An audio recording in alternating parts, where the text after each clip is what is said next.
Assalomu alaykum hurmatli o'quvchilar. Ozgina qisqa tanaffusdan keyin mana xudo xolasa yana darslarda uchrashib turibmiz.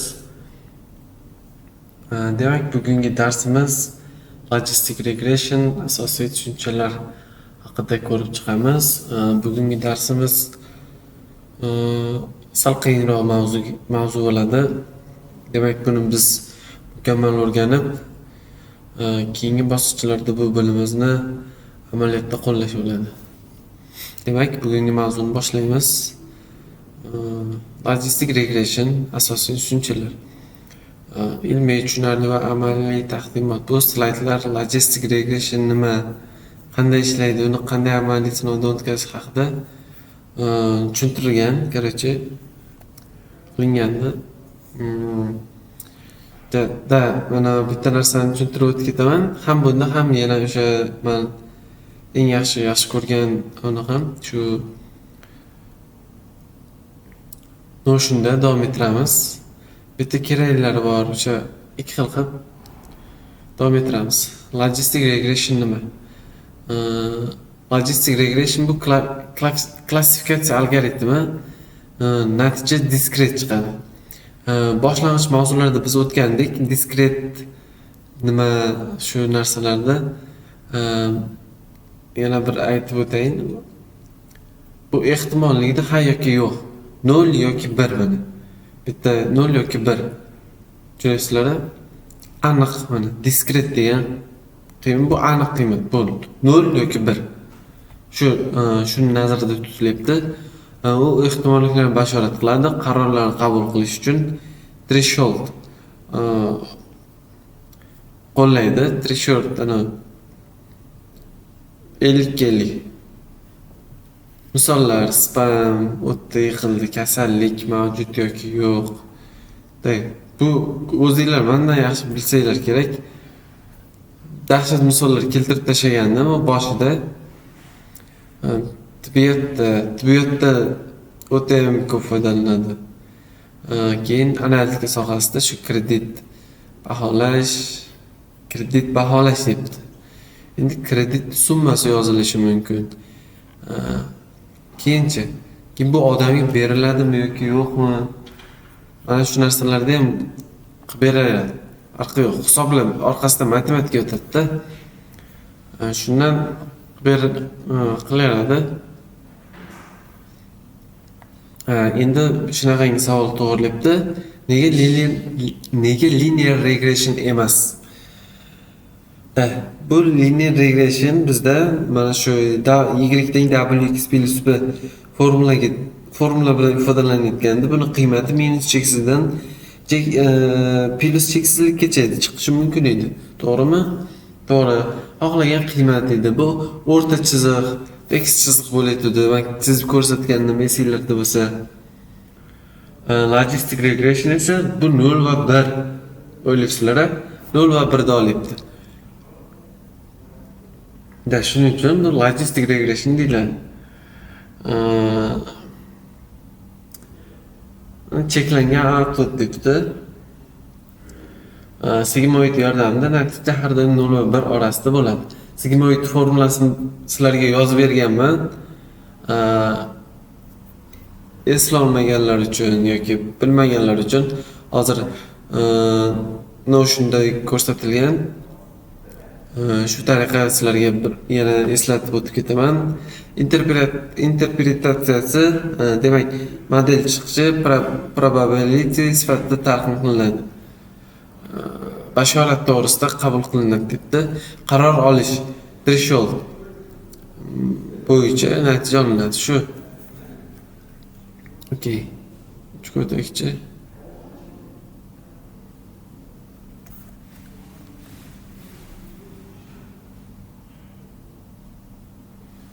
Mana bitta sigmoid funksiyasini yozib bitta bo'luvlarga uncha tushunmaysizlar. Kelinglar biz Notion'imizga o'tamiz. Mana klassifikatsiyalar o'tyapmiz, ya'ni logistic regression mana bu klassifikatsiya algoritmi. Natijalar diskret bo'ladi mana. Files turi aytib o'tgandek imtihondan o'tmadi. Nega linear regression? Da mana meni cheksizlikgacha.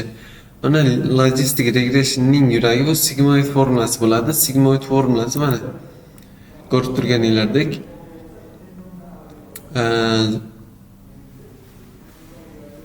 bitta z debdi, mana z wx plus b. Agar z noma'lum bo'lsa, siz mana wx plus b ni qo'yib hisoblashingiz kerak bo'ladi. Shunaqa wx plus b bayeslar berilgan bo'ladi shu masalada. Demak shu qo'yib z o'rniga qo'yib hisoblab yoki buni alohida hisoblab keyin z ga mana shu yerga qo'yasizda sonni. Keyin hisoblashingiz mumkin. Natija 0.5 dan katta yoki kichik bo'ladi. Mana oddiy misol, bitta feature aytaylik x ning o'qish soati, x demak o'qish soati, y imtihondan o'tmadi. Xo'p. X bu o'sha o'qigan deylik. Qancha o'qidi? 2 soat o'qisa o'tmadi, bu yemaydi. Qancha ko'p o'qisa shuncha o'tadi. Tushunasizmi? Bu ham bog'liqlikda. Decision boundary. Decision boundary bu nol va bir oral, bu ham model 1 yoki 0 deyishini aytadi. Xo'p, wx plus b ga teng bo'ladi.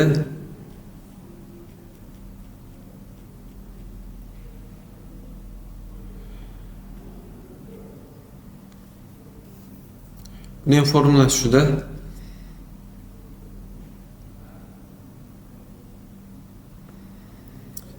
Boundary, decision boundary bu chegara o'zi.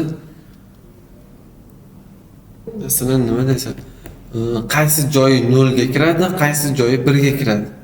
Tushunasizlar? Mana decision boundary shunaqa deydi. Qaysi qaror nima deydi? Bu chegara, qaysi tomoni 0, qaysi tomoni 1. Tushundinglar? Ajratib beradi. Loss function. Xatolik bu logistic regression to'xtaylik. Logistic regressionda MCA ishlatilmaydi. MCA bilmaydi, mean squared error ishlatilmaydi. Endi log loss binary classda entropy ishlatiladi. Ya'ni tipa mana y kiruvchi qiymat mana bashorat. Tushunasizlar? Bashorat qilingan. Mana shu formula logaritm ostida bo'ladi. Shu ko'rib turibsizlar. Probability bilan yaxshi ishlaydi. Gradient tushmay qolmaydi. Gradient bizda nima edi? Gradient. Kommentga yozib ketinglar. Juda ham ko'p ishlatdik. Matematikada gradientni burchak tangensi deydi. Endi sizlarga men bundan oldin boshqacha ma'noda gapirganman. Sizlar o'shani bir xil ma'noda aytilgan, lekin boshqacha so'zlar bilan aytganman. O'shani kommentlarga yozib ketinglar. Kim biladi, kim bilmaydi. Davay. Optimization, gradient descent. Maqsad minimumni olish. Ko'rasizlar? W bias. Ways bilan bias degani. Epochlar bu jarayon epochlar orqali bajariladi debdi. Hali ko'ramiz epochlar nimaligini. Nima bu? Kodi yozilgan.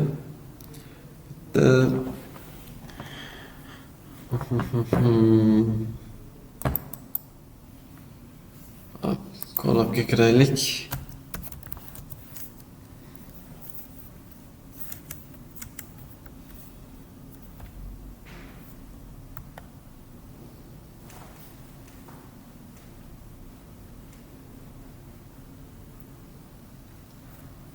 Bizga shart emas. Kelinglar, men sizlarga keyin har doimgidek boshqacha bitta kod yozaman. Keyin mana hozir bitta kopiya qilib olganimizcha sizlarga tushuntirish maqsadida. Bismillah.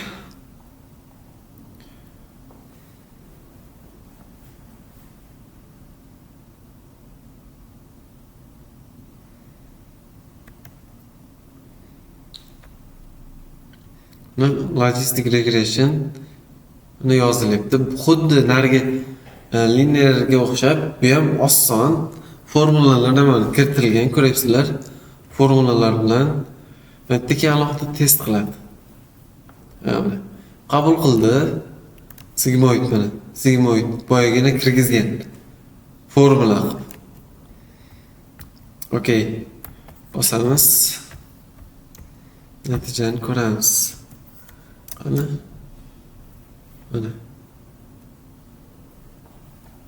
Natijamiz shu chiqdi endi. Hop. Sclern bilan solishtirishdi debdi.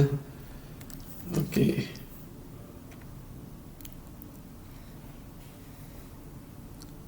Bir xil.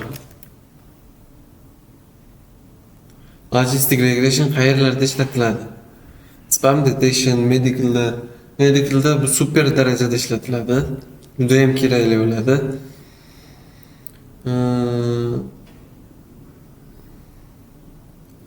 Xulosa, classification algorithm.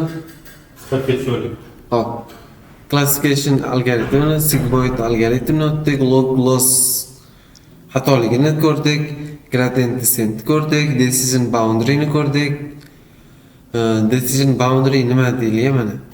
Bu model qayerdan boshlab class 0 emas, class 1 deb qaror qabul qilishni ko'rsatadigan chegara. Tushundinglar-a?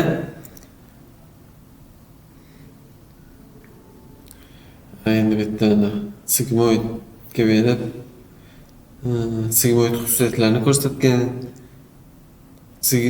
Shuning uchun mana bitta sigmoid xususiyati z teng 0.5. Qachonki z teng 0 bo'lsa, bu 0.5 ga teng bo'ladi.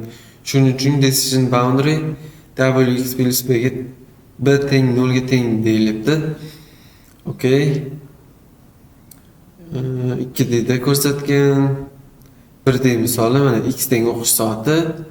Mana w2 boundary 5. Mana formulani ko'rdinglar mana. Wx plus b. Bizda w'miz 2 ga teng, 2x minus 6 teng 0. X teng qilsak, x teng 3 ga teng bo'ladi. X katta 3 dan 0 1. Короче, 1 ga o'tdi debdi-da, tushunasizlarmi? Boundary bitta nuqtada debdi. Ikkita feature, 2D misol. X1 o'qish soati, X2 darsga qatnashgan soati.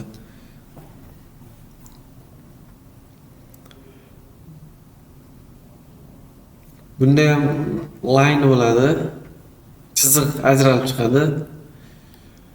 Nima uchun muhim debdi? Model qanday qaror qabul qilayotganini tushunamiz. Okey. Linear separable yoki yo'qligini bilamiz.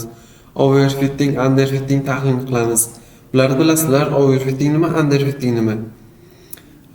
Yana bir marta eslatib o'tib ketaman. Overfitting bu to'liq o'rganib olishi, yodlab olishi, o'sha modelda ma'lumotlar bor, yodlab olish. Nima edi? Underfitting bu o'qib olmasligi. Yaxshi, mukammal bilmasligi uchun, bilmasa mana shunaqa holat bo'ladi.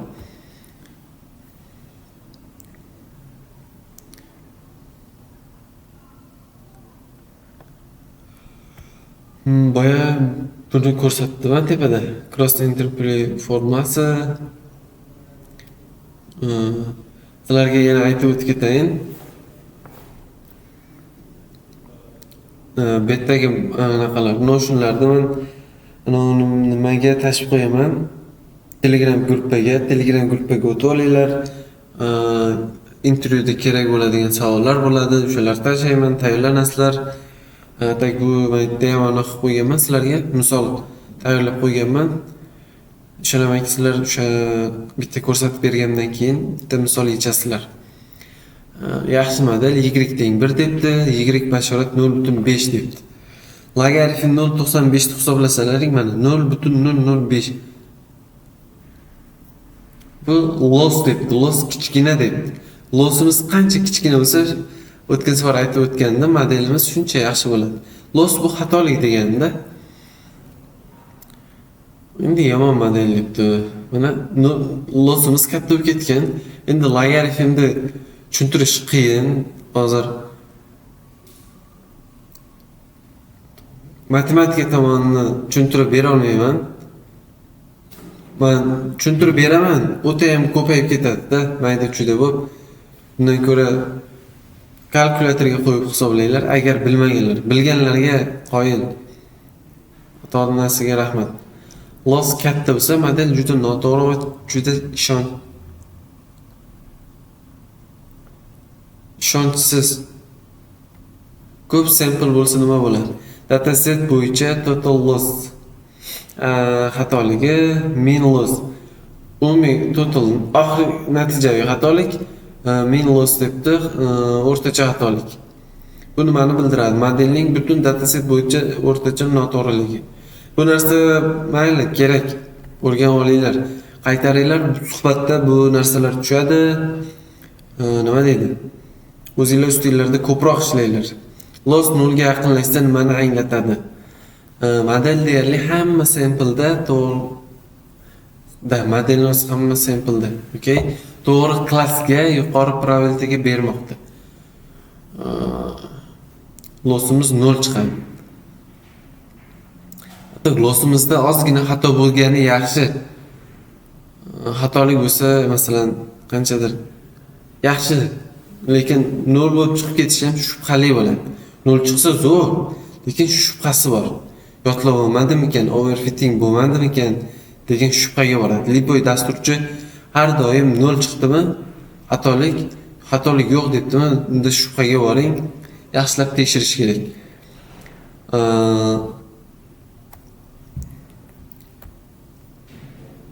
Binary classification sigmoid funksiyasi debdi. Mana sigmoid funksiyasini boya ko'rdilaring, yuqoridagi misolda yozgan. Modelda o'qitish mana epoch 1000 marta o'qiydi. Mana epoch deb ketdi, e'tiborga olmagandim. Mana endi keldi, 1000 marta o'qiydi. 1000 marta aylanadi deganda. Jumlalik umumiy tushuncha logistic regression WX bilish bu sigmoid. Sigmoiddan probability keyinchi cross entropy ketaveradi shunaqa. Sizlar uchun mana bu nazariy savollar tayyorladim. Shuni javob berasizlar. Xohlasanglar Telegram kanal ichkamga yozinglar, farqi yo'q. Telegram kanalim ketaveradi. Sigmoid funksiyasini ham bitta yozib ketasizlar. Okay, formulasini. Agar menga birinchi bo'lib mana shu sigmoid funksiyasini o'zi izlanib qayerdan kelib chiqqanligini keltirib chiqarib, masalan, o'zim shaxsiy akkauntimga yozsa, men bitta ideal mendan podarka bor. Kim qilsa birinchi bo'lib menga yozsa. Bu yerda endi testlarimiz. Hop. Testlar berilgan. Buni ham Telegram kanaliga tashib qo'yaman. Endi hozir HR bo'yicha ishlaymiz. HR bo'yicha bitta dataset topib qo'yganman. Shu bo'yicha bitta kod ko'rinishda qilamiz. Keyingi darsda xudo xolasa nima qilamiz? Keyingi darsda bitta takrorlash qilsak nima deysizlar? Misollardan ko'rib, ideal qilib, chiroyli qilib bitta qaytarib olsak yaxshi bo'ladi.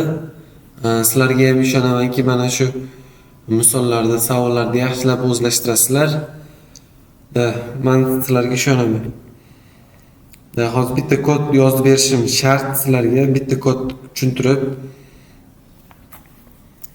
Qara endi kodimizga o'tsak, kodimiz qaysida edi? Bismillah. Birinchi biz dataset yüklab olaylik. Regression purchase. Mana uni ham tashib qo'yaman. Agar kimga qiziqsa, echar.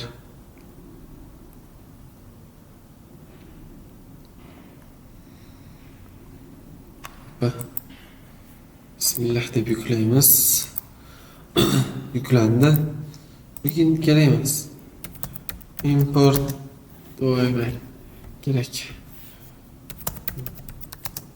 Import pandas. Okay. Import numpy.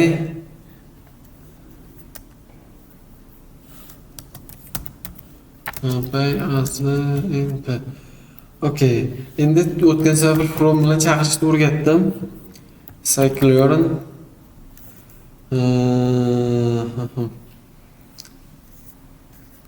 Okay, Scikit-learn nuqta model selection bo'ladida import qilamiz. Import nima? Train test, to'g'rimi? Okay, train test split. Endi yana chaqiramiz from Scikit-learn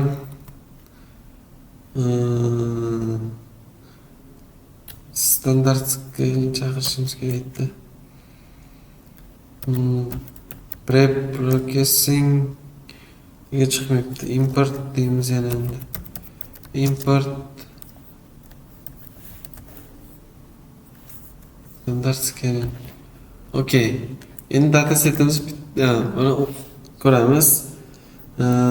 Defating pada nuqta read past chiziqcha CSV qilamiz. Buni bosamiz. Period. Atak kimdadir masalan universitetda o'qiyotgan bolalar bo'lsa, mana buni yozinglar iloji bo'lsa. Mana bu xato narsa. To'g'ri, bu men hozir vaqtdan yutish uchun erindim yozishga. Sizlar bunaqa qilmanglar. Navrot, zo'r qilishinglar kerak. Chotki ideal qilib o'zini yozib o'qitinglar. Mana qabul qildi, ko'rdinglar. Demak, bitta nazoratdan o'tkazib yorsak,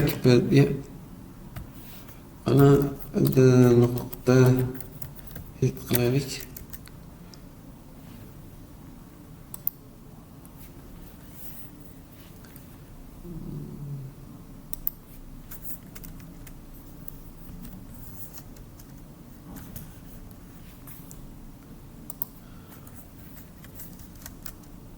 Hoppa, chiqdi.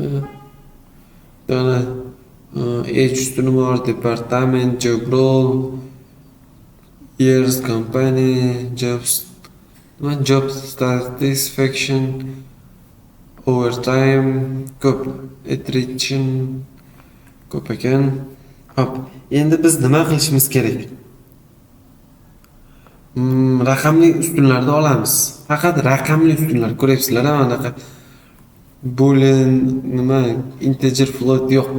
Biz integer olamiz, floatlar kerak emas. Yo'q, men yerda yana komment qoldirib ketaymi?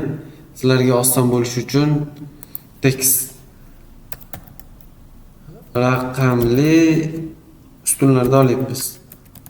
Ularni olyapmiz. Okay. Ketdik, bismillah. X teng deymiz. df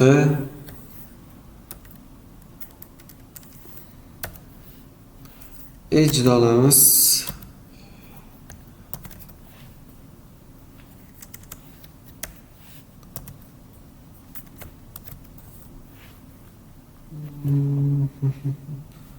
Mon nima edi?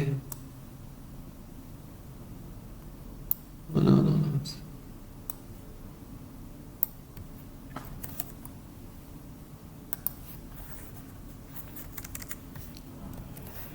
Keyin job structure boradi. Bundan keyin shu jobni olsak, job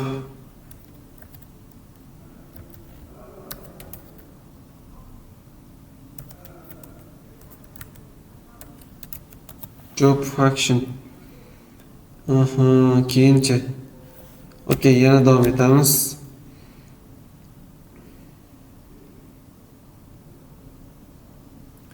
Work life degani bormi-da? Hoppa.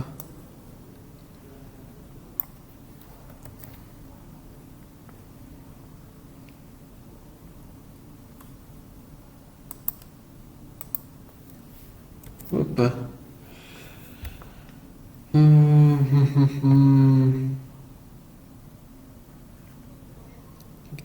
Yana qo'yaversak mana shu yoqqa. Bitta qo'yamiz-da. Keyin orqasiga ham bitta qo'yib nuqta values. Nuqta value.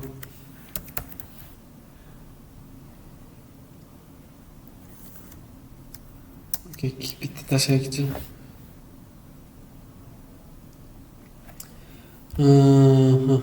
Y deymiz endi.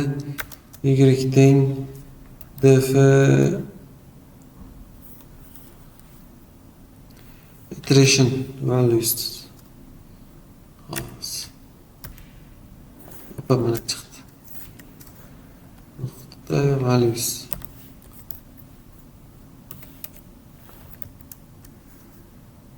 Bismillah. Hoppa, chiqdi.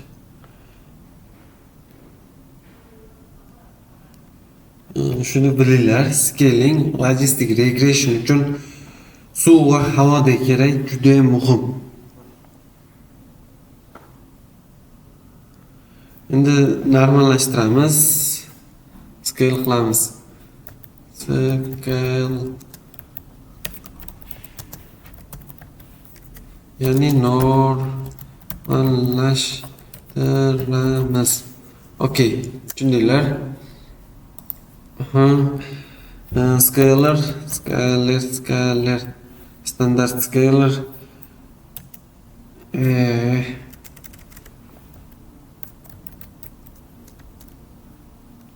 Teng, okey qilamiz.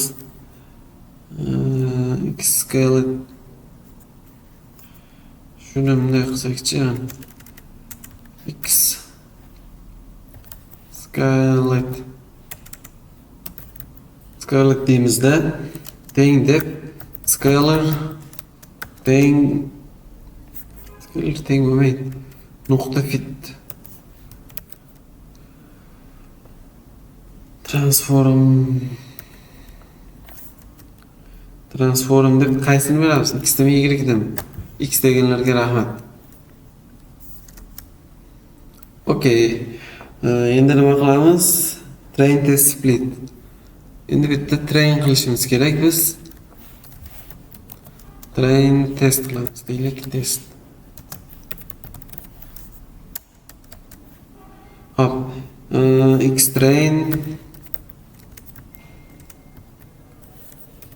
Xtrain bo'ladi. Xtrain xtest ytrain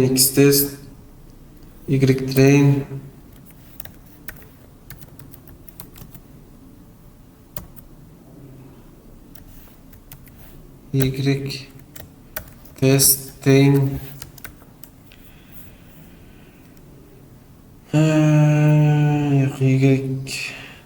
testing teng qilamiz. Okey. Train test split qilamiz. Keyin endi train nega chiqmayapti? Ana chiqdi. Split qildik. Endi biz nima qilamiz? X scale dedik. Okey. Scale qilamiz-da. Y deb berib qo'yamiz.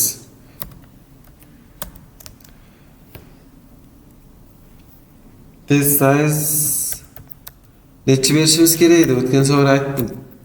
Nechigadir necha qilishimiz kerak deb aytib o'tgandim. Kimlardir esida qoldi ekan.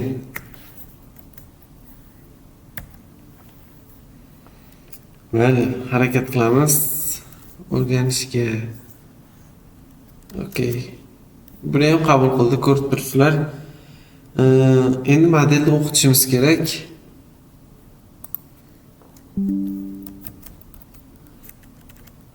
Modelni o'qitamiz. Negativchilar yana O qilib yozding. Tinchlik kerak a. Endi Franz Clearon logistic regression linear model. Linear model ayda logistic regression chaqiramiz. Hop, o'tgan safar mana shunday chaqirdik, to'g'rimi?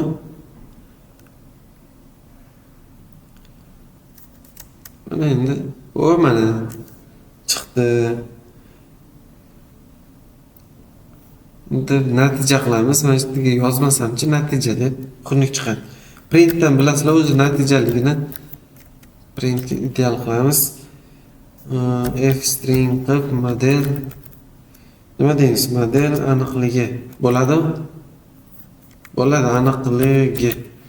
Modelda aniqligini hozir ko'ramiz. Model aniqligi deb qilamiz-da.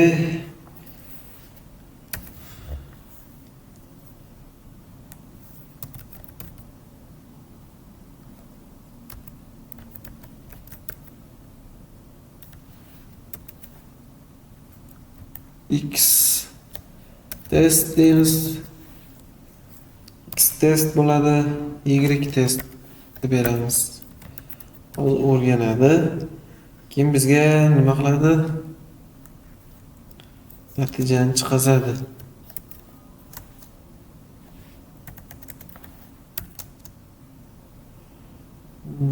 Nuqta 2 familiya esimdan chiqib ketdi. 3 kun video qo'ymaganiga esimdan chiqib ketdi. Keyinchi işte foiz qo'ysak nima bo'ladi?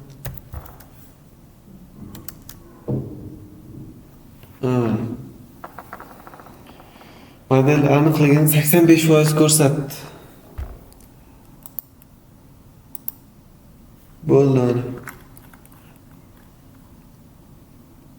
Bu mana shu yerdan boshlandi. Import deyildi. Yuklab sizlar ham qilib ko'rasizlar. Sizlarga ham vazifa berganman, ko'rdinglar. Demak, kim nimani tushunmagan bo'lsa, iltimos menga yozinglar. Men sizlar bilan birga ishlab, xudo xolasa yaxshi natijalarga erishamiz. Birga harakat qilib, birga zo'r natijalar ko'rsatamiz. Hammaga rahmat, sog' salomat bo'linglar, charchamanglar. Ilminglarga ilm qo'shilsin har doim. Hammaga rahmat.